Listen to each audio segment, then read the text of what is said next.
السلام عليكم.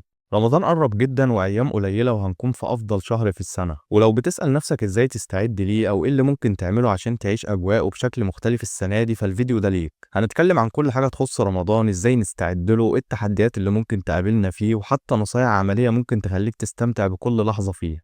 أنا أحمد حفني، ولو لسه جديد ما تنساش تعمل لايك واشتراك عشان توصلك فيديوهاتنا باستمرار.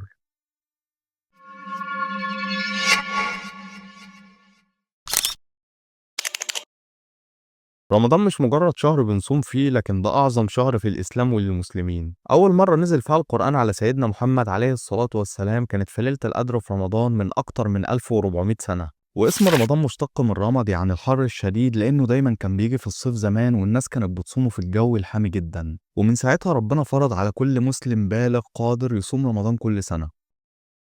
رمضان ما اتفرضش بس عشان نحس بالجوع والعطش، لكن ده فرصة نرجع فيها لنفسنا ونقرب من ربنا. والصيام من أركان الإسلام الخمسة، ومن غيره إسلام أي شخص مش هيكتمل. وربنا قال في سورة البقرة: يا أيها الذين آمنوا كتب عليكم الصيام كما كتب على الذين من قبلكم لعلكم تتقون. يعني الصيام موجود من قبل الإسلام، بس ممكن كان بطرق مختلفة غير الصيام بتاع المسلمين اللي موجود دلوقتي. والهدف من الصيام هو التقوى وإننا نقرب من ربنا. وربنا قال برضه في سورة البقرة: شهر رمضان الذي أنزل فيه القرآن هدى للناس وبينات من الهدى والفرقان. وده بيأكد إن رمضان شهر الرحمة والهداية. كمان الرسول عليه الصلاة والسلام قال: من صام يوما في سبيل الله باعد الله بينه وبين النار 70 خريفا أو 70 سنة. وقال كمان: من صام رمضان إيمانا واحتسابا غفر له ما تقدم من ذنبه. وأحاديث تانية كتير بتتكلم عن فضل الصيام وفضل شهر رمضان، زي حديث الصيام جنة، يعني وقاية من الذنوب والمعاصي وكمان من النار يوم القيامة. وربنا فرض الصيام عشان يرفع درجاتنا ويضاعف أجرنا وثوابنا ويكفر عننا سيئاتنا. وعلميا الصيام بيساعد في تجديد خلايا الجسم وتحسين صحة الجهاز الهضمي وتقليل الالتهابات.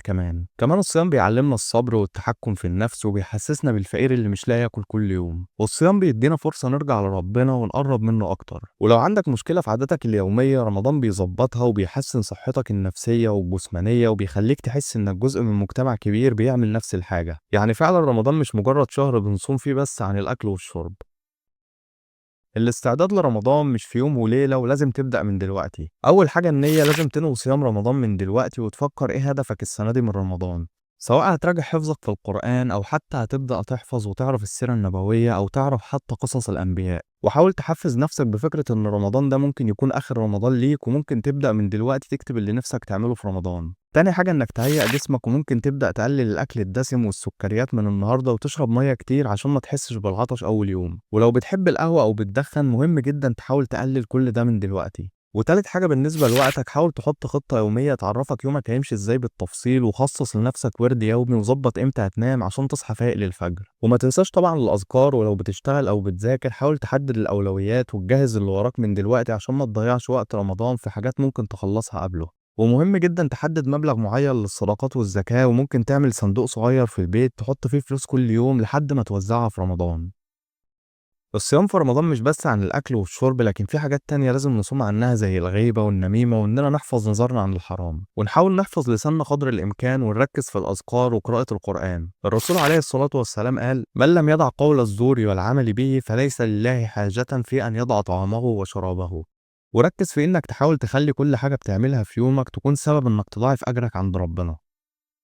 أول يوم في رمضان دايما مميز، بس عشان تستعد له صح لازم تعمل كام حاجة. حاول تنام بدري ليلة رمضان عشان تصحى للسحور وانت مرتاح، وقلل أي حاجة فيها كافيين. وفي السحور كل حاجات بتدي طاقة لفترة طويلة زي الفول أو البيض أو المكسرات أو حتى الشوفان. وتجنب أكل الموالح والمخللات عشان ما تعطش بسرعة. واشرب كمية كافية من المية، وتجنب المشروبات الغازية أو أي مشروبات فيها سكر كتير. أول يوم طبيعي تحس بالجوع والعطش وحتى الإرهاق، لأن الجسم بيكون لسه بيتعود على الصيام. وافتكر إن ده شعور مؤقت وجسمك هيتعود بعد أول يومين. وحاول ما تبذلش مجهود كبير أول يوم، واستغل وقتك في العبادة زي الصلاة والأذكار وقراءة القرآن. وتجنب العصبية أو التوتر، وافتكر إن الصيام مش بس عن الأكل والشرب. بعد كده وقت الفطار ممكن تبدأ بتمر ومية أو لبن زي ما كان الرسول عليه الصلاة والسلام بيفطر. وتجنب الأكل التقيل مرة واحدة عشان ما تحسش بالخمول بعد الفطار. واشرب كمية كافية من المية عشان تعوض النقص أثناء الصيام. وبعد الفطار ممكن ترتاح شوية قبل صلاة العشاء والتراويح، وحاول تتجنب إنك تاكل حلويات كتير. ومهم جدا تنام بدري عشان تصحى للسحور وانت نشيط.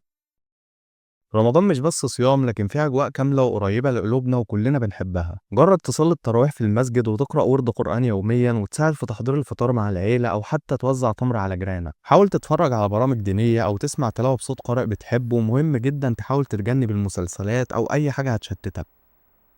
مش كل حاجة في رمضان بتكون سهلة، وأحيانا بنحس بتعب أو نقص في الطاقة، خصوصا لو بنشتغل أو بنذاكر. ممكن تقلل ده بإنك تاكل أكل صحي وقت السحور زي الشوفان أو البيض، وتتجنب الحاجات التقيلة. وبالنسبة للنوم لازم تنظم وقتك وتحاول ما تطبقش عشان ما تبقاش مرهق وتعبان طول اليوم. ولو عندك عادات زي التدخين حاول تخففها في رمضان، وده تحدي صعب لكن هينفعك.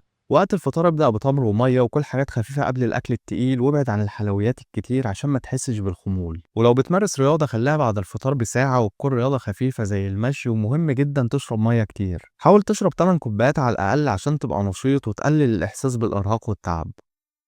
آخر 10 أيام في رمضان هم الأهم، لأن فيهم ليلة القدر اللي ربنا قال عنها ليلة القدر خير من 1000 شهر. حاول تزود قراءة القرآن وتصلي قيام الليل وتدعي بكل اللي نفسك فيه. ولو تقدر تاخد أجازة من الشغل أو تقلل الحاجات اللي وراك اعمل كده عشان تركز أكتر ويبقى وقتك كله للعبادة. ولو تقدر تعتكف في المسجد يا ريت، واللي بيجتهد في العشر الأواخر صح بيحس إنه كسب رمضان كله.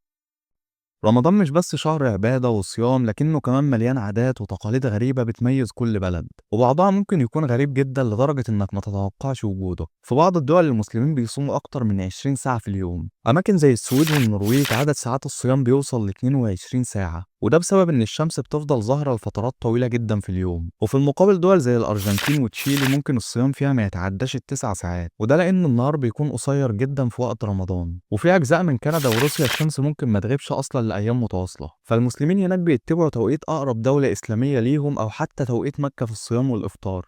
وفي اليابان المسلمين عندهم تقليد مميز جدا في رمضان، وهو انهم بيفطروا على اكل ياباني زي السوشي، وده لان الاكل التقليدي هناك صحي وخفيف فبيساعدهم يكملوا اليوم بتاعهم بنشاط. واندونيسيا اللي هي اكبر دولة اسلامية من حيث عدد السكان في العالم بتشهد كل سنة اكبر موائد افطار جماعي في العالم. الناس بيتجمعوا مع بعض في الساحات العامة والمساجد وبيتشاركوا الاكل مع بعض في اجواء عظيمة. ولو فاكر ان مدفع الافطار اللي بنسمعه في مصر وقت المغرب هو حاجه عاديه، فالحقيقه ان ده تقليد موجود من اكتر من 500 سنه. والاغرب ان العاده دي بعد كده انتشرت لبلاد كتير زي السعوديه والامارات وسوريا والكويت وحتى الهند. وفي كوريا الجنوبيه اعداد المسلمين هناك قليله جدا، وعشان كده معظمهم بيتجمعوا في المسجد المركزي في سيول، اللي يعتبر المكان الوحيد اللي بيوفر افطار جماعي للمسلمين هناك، وبيبقى فرصه كويسه انهم يقابلوا بعض ويعيشوا الاجواء كلهم. وفي بعض المناطق في الهند وباكستان بيكون في حلاق رمضاني، وده شخص متخصص في حلاقة الدقن على الطريقة الإسلامية، وكتير من الناس بيتجنبوا الحلاقة طول رمضان إلا عند الشخص ده بالذات. رمضان في كل دولة ليه شكل معين، وكل دولة بتحتفل بيه بطريقتها، ودي حاجة بتخلي الشهر الكريم أجمل ومليان بالعادات والتقاليد المميزة. في النهاية رمضان فرصة جديدة عشان نعيشه بقلوبنا ونطلع منه أحسن. المهم تبدأ بنية صادقة وتستغل كل لحظة فيه إنك تقرب من ربنا وتطلع منه أحسن.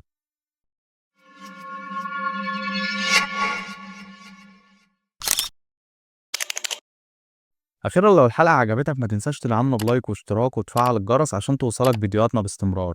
وما تنساش تقول لنا رأيك في التعليقات وتقول لنا حابب نتكلم عن إيه بعد كده. سلام.